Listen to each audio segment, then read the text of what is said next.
One thing I've learned in the past 5 years is that if you focus on providing a good environment for smart people to come and do cool stuff, your revenue will explode.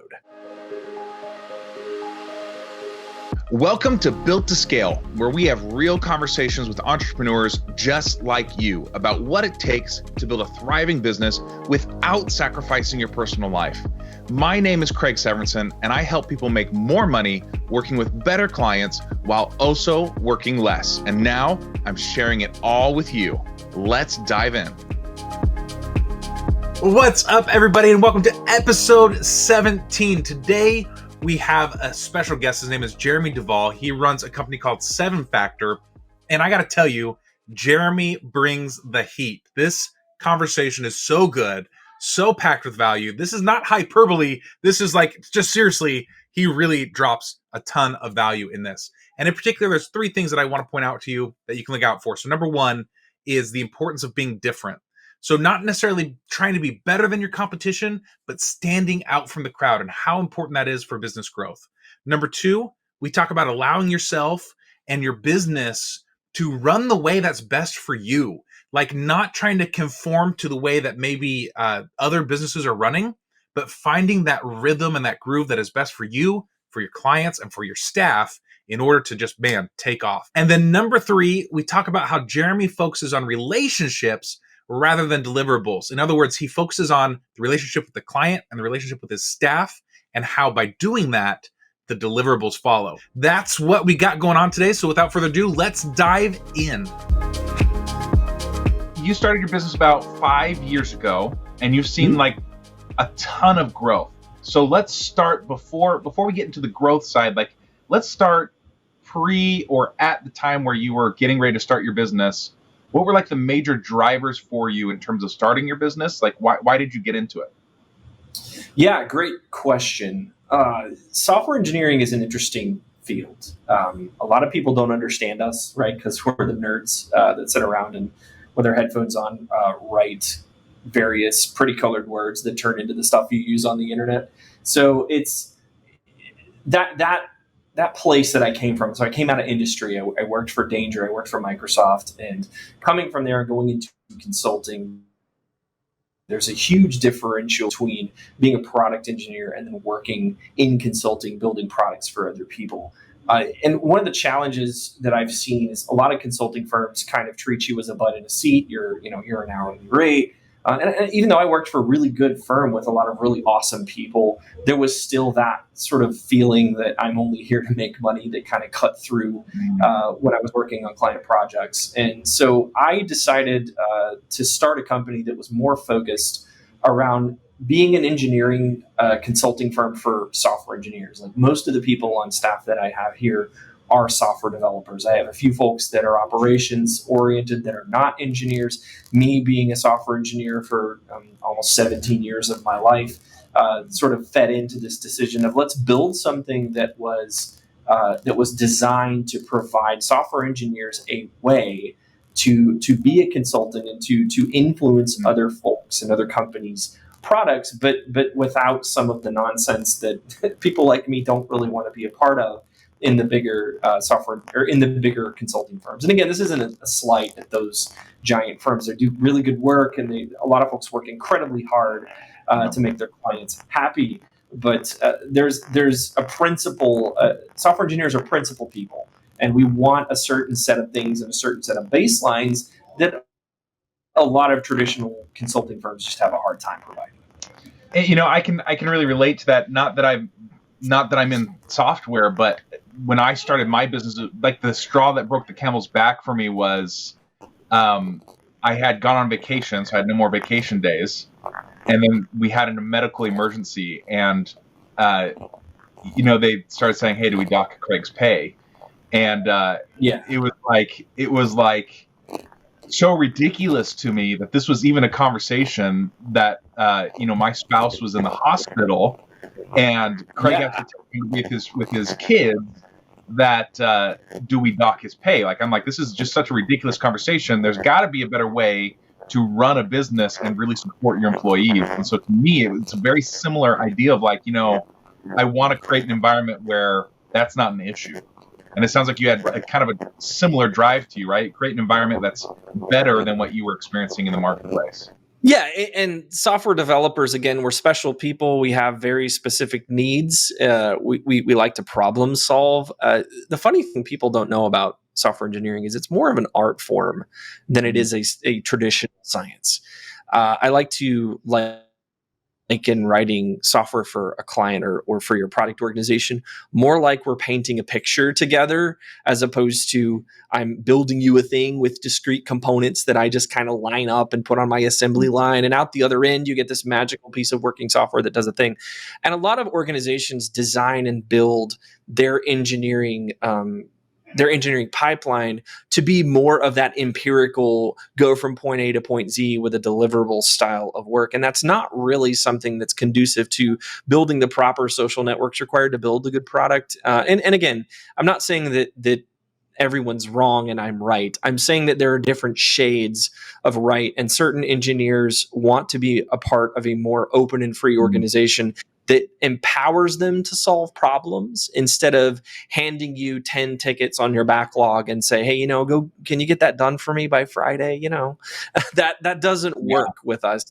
There's a lot of things to unpack there that we can go into if you have additional questions on it, but I won't bore you with no estimates and all these other things that irritate me in general about how engineering organizations are ran these days. But being different was one of the key differentiators, and one of the key components that we looked for is to provide a space for engineers to be themselves, but also to consult, because it's a lot of fun to walk into an ambiguous situation that you've never looked at before and to figure out, how do I build a piece of software that solves this problem? That to me is the ultimate challenge. And it's a lot more fun than sort of coming into work every day, getting my task list and executing against it. That's really interesting what you just said. Again, like you said, there's a lot to unpack there. But one of the things that stood out to me was saying, you're not saying that it's right or wrong, but that, your way attracts a certain type of person. And I think that is key, not just in building a team, but building your client base too, is really taking a stand and understanding that it's right for you and it's right for your clients. And if it's not right for those people, they go find someone else, right? They take their business elsewhere, or they go work somewhere else. But by being really true to yourself and by really standing for something, and the key word for me when what you said was you were different, right? And that it's not always a matter of being better than competition or something like that. It's about being different and attracting the people that like that flavor or that 100%. Style.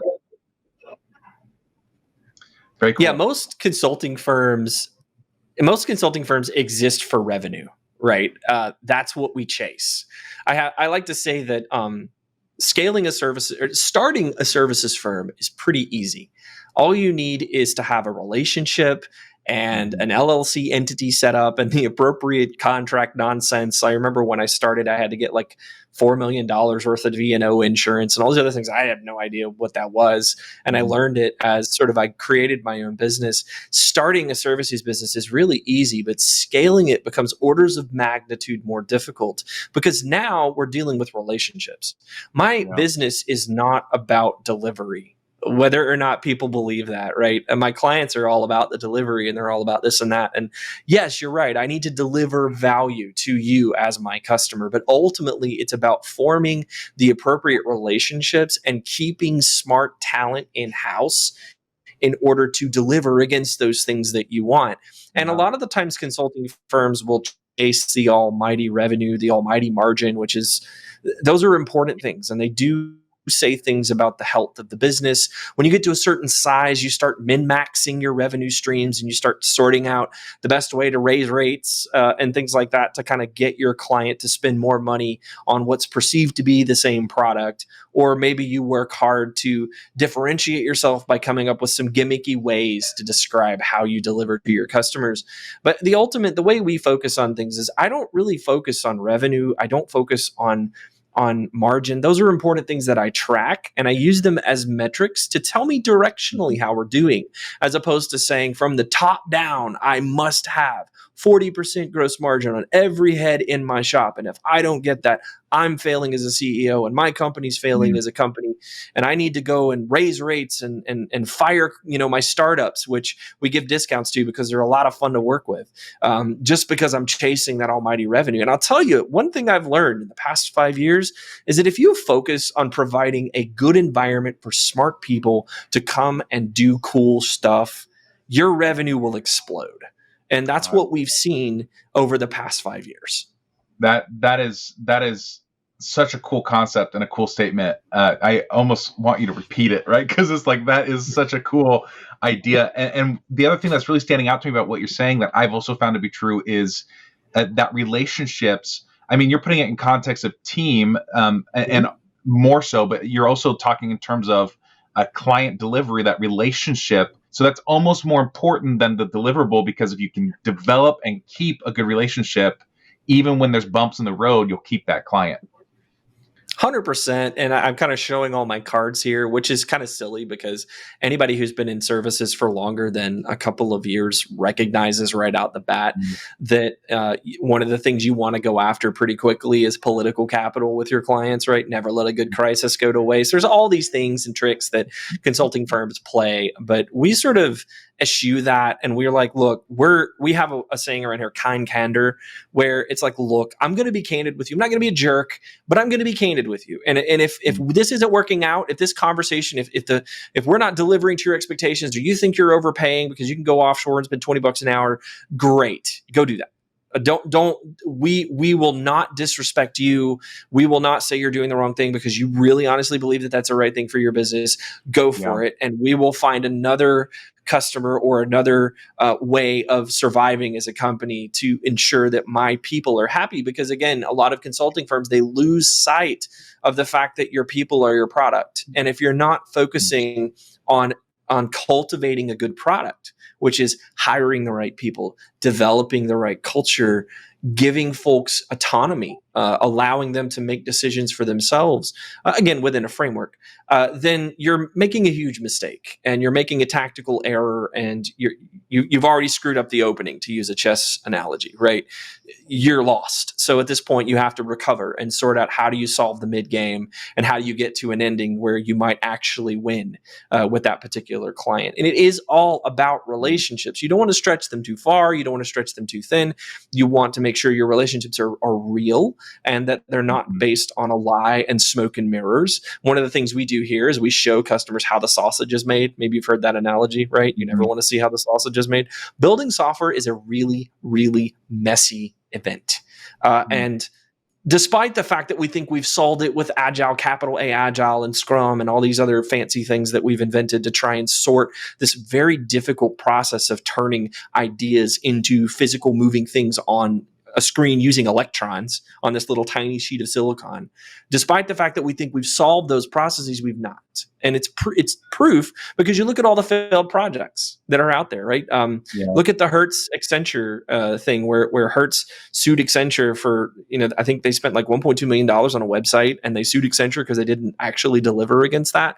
I guarantee you that if you crack that thing open, you're going to find that it wasn't just Accenture's fault. And it also wasn't just Hertz's fault. It's always about expectations. It's always about the relationship. It's always about what I call a social network. Everybody working together, talking, figuring out how we're going to do this thing together. And that ultimately is how you build good software, is through that social network, and not just through tickets that filter through a backlog that get to somebody that can type it up on a screen. I love the way you just, the electrons on a silicone screen, it like puts it in perspective. Oh my goodness.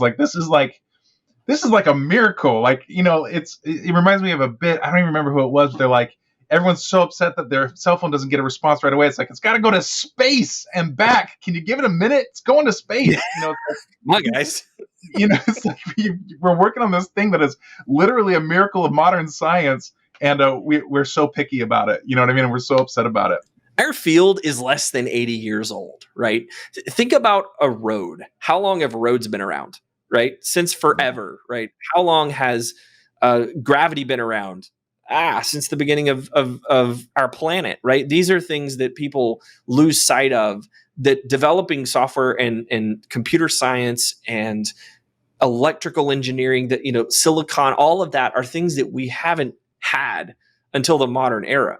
So people get really testy about that. You say, why isn't it? It has to go to space and back, right?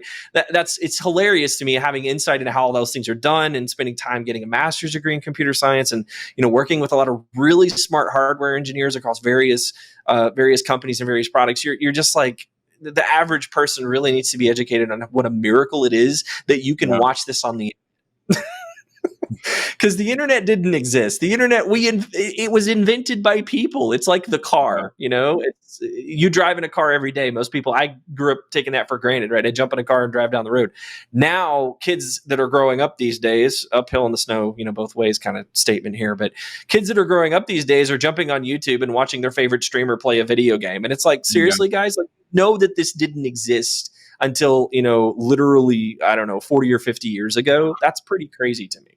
Oh, you're making me laugh too, because I'm thinking about my kids. We get in the car, they've got iPads. We get in the car, they're like, I can't play my game. There's no internet. What's the deal? Like, it's like, come on, guys. Like, you all have iPads. Like, come on. So I want to circle back to a couple thoughts before they get lost, right? Sure. So, number one, what you're talking about, really, there's a philosophy that I really resonate with, and I don't know if it's more of a moral philosophy or a business philosophy, but for me, I only work with clients when it's mutually profitable.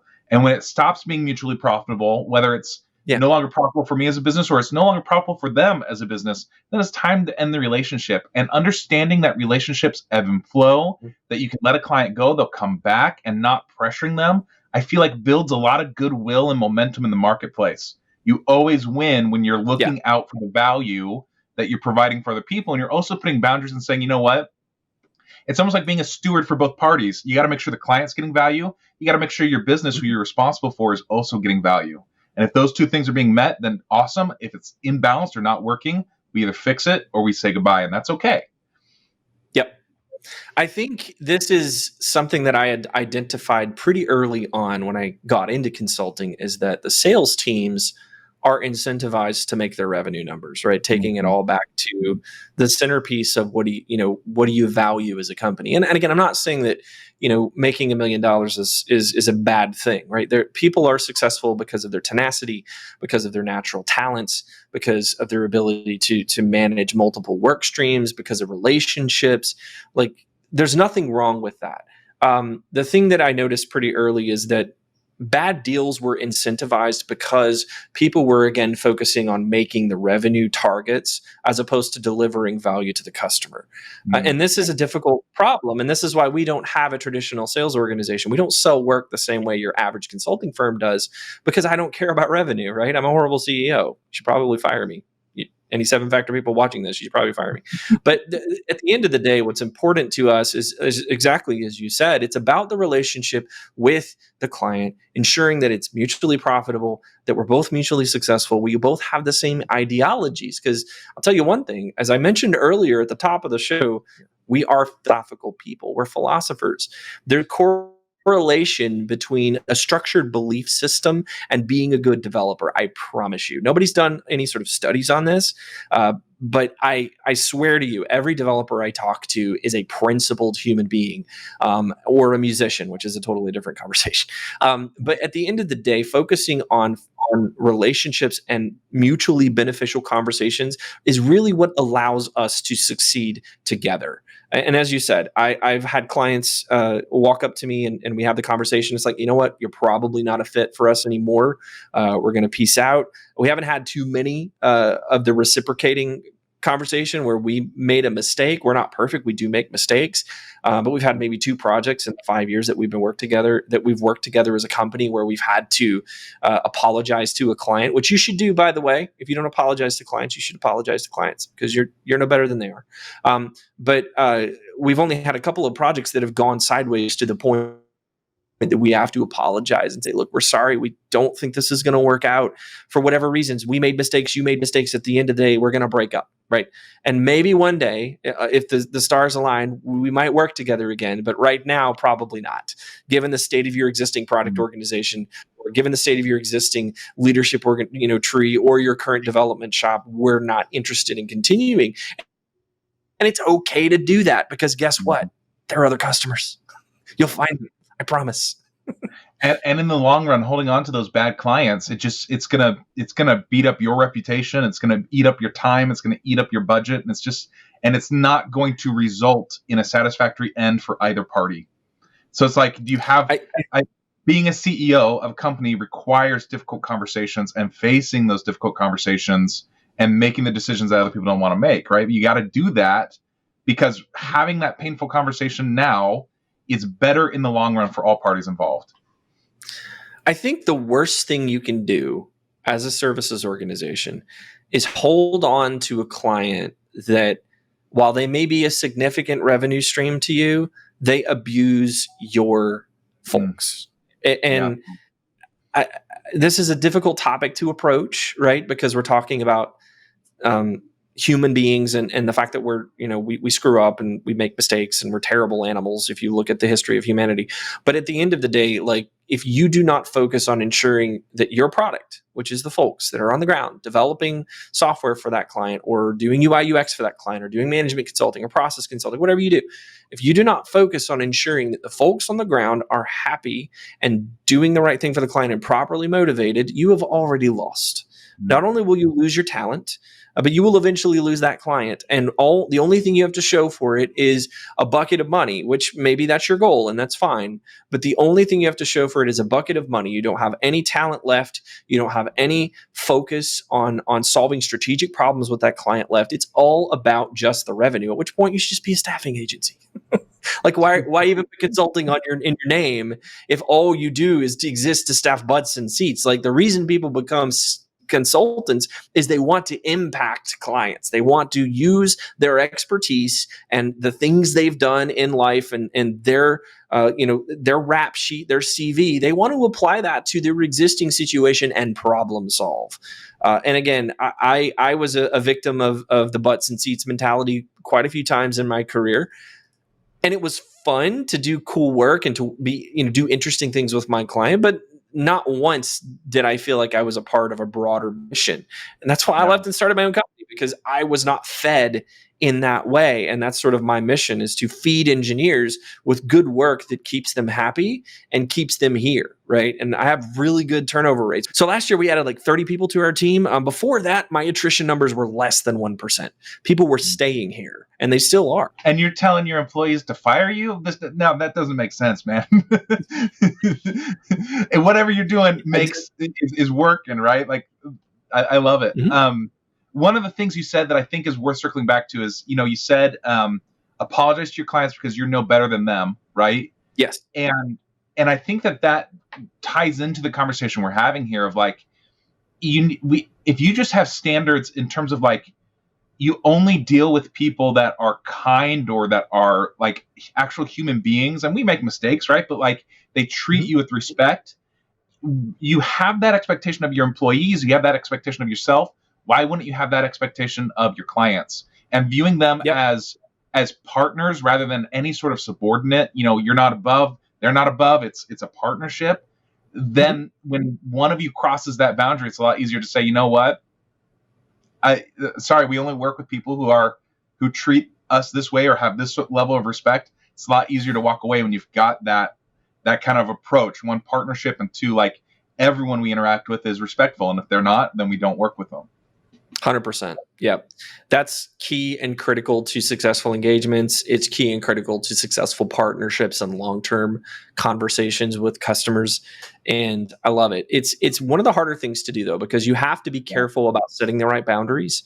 And you don't want to take it too far where you get comfortable. One of the mistakes that we've made several times is getting too comfortable with clients, because we get to know them and they like us. We like them.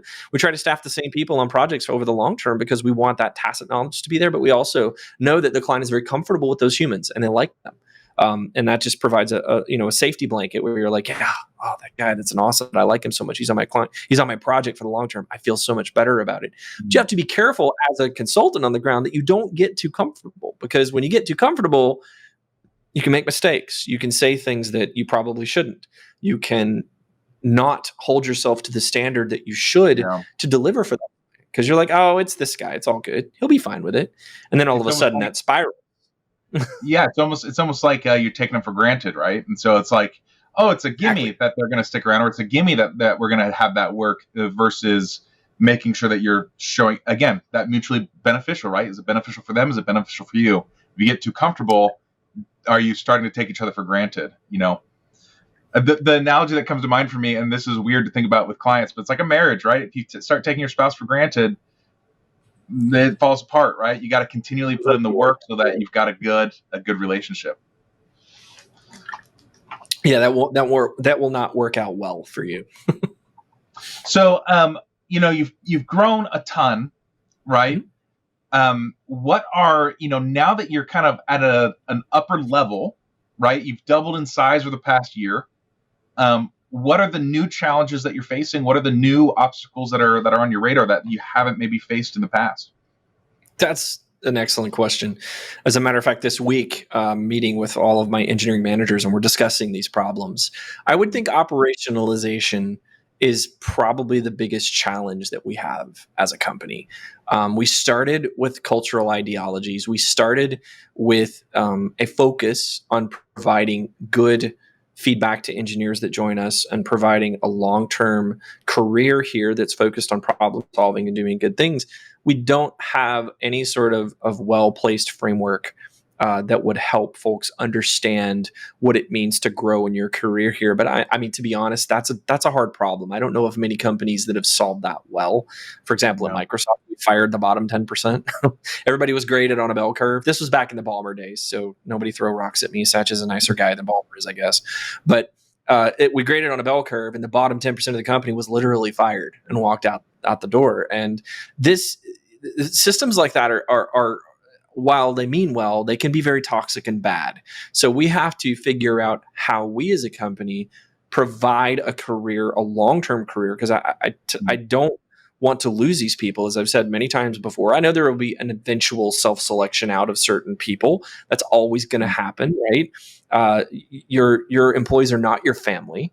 They work for team, part of a team, not a family. So you have to expect them to leave eventually if they get a better offer. And that's completely cool. We want to support them in that and give them the experience here that helps them become a better developer and a better human down the road, right? So those operationalization problems of how do we put frameworks in place? How do we build sort of a career journey here? How do we put frameworks and policies in place when we're onboarding new clients? Like all of this, which is like what I call big company problems, are things that we have to deal with. When there were 20 people, I could call audibles, right? I could just say, hey, this is what we're going to do. If I want to chat with people, I'm like, hey, can we go in that room over there that's literally like the size of my office right here? And let's just all talk and figure out together how we're going to solve these problems and move forward. It was very, very easy. When you grow to the point that now I have multiple channels that I have to communicate across, we have to start being more like an actual company, which is sad to me because I like being the anti-corporate. I like being the rebel. But at the same time, we have to have these things in place. And that's what we're talking about. And don't act like it's easy. It's so hard to put correct policies in place that don't just make people go, ugh, that again. Yeah. 5-star performance review plan. Great. Yeah. Well, I love, first of all, talking about, because the problem, you couldn't help but talk about the solutions that you're putting in place with it, so I love to see both sides of that. Like, first of all, you're meeting and involving your team in it. You're trying to build frameworks for it and operations for it. But the real challenge is, how do we grow now that we've got more team and more bureaucracy and more big company problems and still retain that culture that really drove us? And I think it's cool to see both that driving factor of what has helped you grow, understanding it and knowing that it's core to you, and seeing how you're approaching it to solve it. That's really cool. Cool. I have a theory on culture, and then I'll leave you with this. Okay. To me, culture is not something that you define and drive people towards. That's a framework. That's a philosophy, right? Culture to me is the amalgamation of the belief systems of every person on your team, just put all out there on the table, right? Now, we do have to have similar underlying ideologies, right? And again, remember, developers are very philosophical people. I believe in A, B, C, D, E, F, and G, and I might, maybe I'll compromise on these 5 points, but this is what I think it means to be a good software engineer, and this is where I place my value system, and this is where my self confidence as a software engineer comes from, is this baseline set of priorities. That priorities across all these different engineers, because remember, we're artists, are different. There are certain ways to solve a problem that you might solve that is functionally equivalent to me and my solve for the same solution. So whose is better? Right? Is a Bob Ross tree different than a Picasso tree? Well, yeah, but are they both trees? I mean, depends on who's looking at it, I guess. But there's still the same concept of a tree. And this is something people don't understand in software engineering. We get so caught up on standards and practices, but really, we're artists. You need to unleash us and allow us to solve problems creatively within a basic set of framework, a box that defines what good software is. I won't go into the theory of all of that, but culture to me is the amalgamation of all of the 55 humans that I have on my team. It's what they believe collectively. And I can influence that apart from what they came to me with. So if you come to me with the following set of priorities and ideas, great. This person came to me with this set of ideas. That person came to me with this set of ideas. My culture is taking all 50 of those people, putting them in a room, and figuring out what we all believe together. Now, yes, basic frameworks have to exist, right? Basic rules of we don't do the following things because it's toxic should exist. I'm not going to punch you in the face because you wrote bad code. That's a really bad idea. We don't want to do those things. But we still have to leave room for our culture to move. I feel like a lot of leaders get caught up in, well, my culture, I need to just sort of ram this concept of culture down every person that comes on my door's throat. And it becomes kind of this toxic Kool-Aid situation where it's like drink from the fountain of my cult of personality. And it's like, that's not what people want. People want a higher set of ideas to attune themselves to, specifically in my field, maybe not in other fields, but in software engineering, we want to attune ourselves to a common set of values, but I still want the freedom to make my own decisions, right? I don't want you to tell me what to do. And so it's a very difficult task to develop a software engineering organization with a set of common cultural ideals that we can then move forward to. And that's what we're trying to do. And my theory is that we don't force that down people's throats. We let it develop and we embrace what comes from that development. And then we steer it and we tweak it to make sure that it's in line again with those core set of values of, don't punch your friend in the face if they wrote bad code. Yeah, that's cool. That's great. Great concept.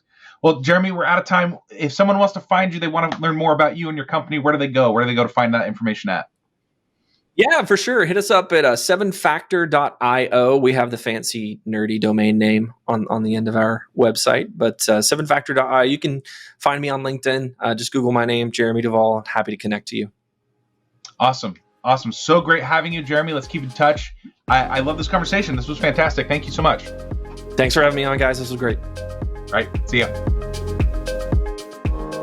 Thanks so much for listening. If this episode helped you, share with someone who needs to hear it as well.